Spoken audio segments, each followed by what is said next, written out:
Hi there, welcome to Wine of the Day. I'm Bob Mitchell. And today I'm wearing pink and we're tasting a spring rosé. We're tasting a spring rosé from Louis Jadot out of France, out of Burgundy, France. But first, before we get into the wine, I want to show you the proper way to pour a bottle of wine. And the key here is when you're pouring, you don't want to be grabbing a bottle, whether it's red or white or rosé, and warming the bottle up. So you're actually, just like you're handling a wine glass, you want to grab by the stem so you're not warming the wine in the glass itself. But when you're pouring, it's kind of a fancy way to pour and also not drip. But if you grab the bottle from the bottom, and then you just tilt to the glass, turn slightly to stop the drip, and you've got a perfectly poured glass of vino. But now back to the wine.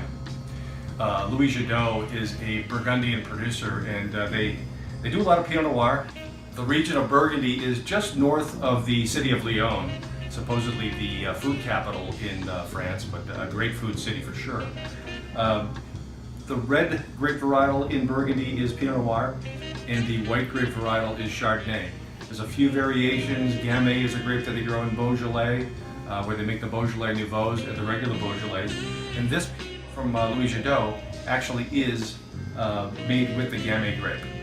When making a rosé, whether you are in France or any place in the world, you're actually taking red grape varietals and you're putting it into the fermentation tank and mashing it and leaving the skin in contact with the juice for generally between 15 and 20 hours to give you the pink color. The skins are removed so you don't get that full-blown red color in the wine. And the Louis Jadot is about a 16-hour maceration and skin contact time. But a nice little wine. A couple of other things. This is a 2017. One of the reasons I picked this wine up and I wanted to show it off today is because it is a 2017, it's a little less expensive than the 2018s that are coming out right now. Rosés are meant to be had young, so 2018s are ideal to drink over a 2017, but this wine, after trying it, it really held up very, very well. With that said, there are a few rosés that do age very well.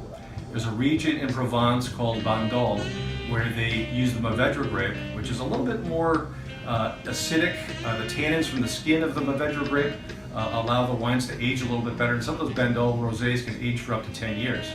And then just south of Provence, when you get into Spain, in the Rioja region, they grow the Tempranillo grape. And there's a few producers there that actually will put their rosés down in the cellar for 10 years before they even release them. So these don't even go out to the public for 10 years, and they're really, really nice rosés. The ones from Bandol can go from $35 to $40, and those Tempranillos from Rioja generally start at $50. So expensive wines, but they're aged for a while, and I think part of that time of aging is the reason for that. But let's try this. The nose on this, one thing I really love about rosés is that it's so fresh. You get fresh flowers, you often get strawberries, and I'm not getting a whole lot of strawberry here. I'm just getting fresh cut flowers. Really fresh and nice. Still cold, you get that little chill coming into your nose.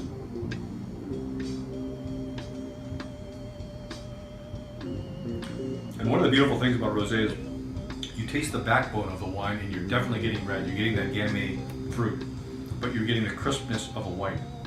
So the best of both worlds. And the freshness I got in the nose still holds up in the mouth too. This 2017 is really in great drinking shape. What to pair this with? Rosés are great when you're in between. If you're doing mussels, let's say, with a little bit of chorizo or sausage, or even a spicy shellfish dish with jalapeno. The rosé will have enough meat to kind of stand up to the spice, stand up to the sausage that's added to the shellfish. So you have that the best of both worlds there. You can also go with lighter white meats like chicken or pork. And you don't want to go with like a real heavy sauce with that because I think that would dominate over the wine itself.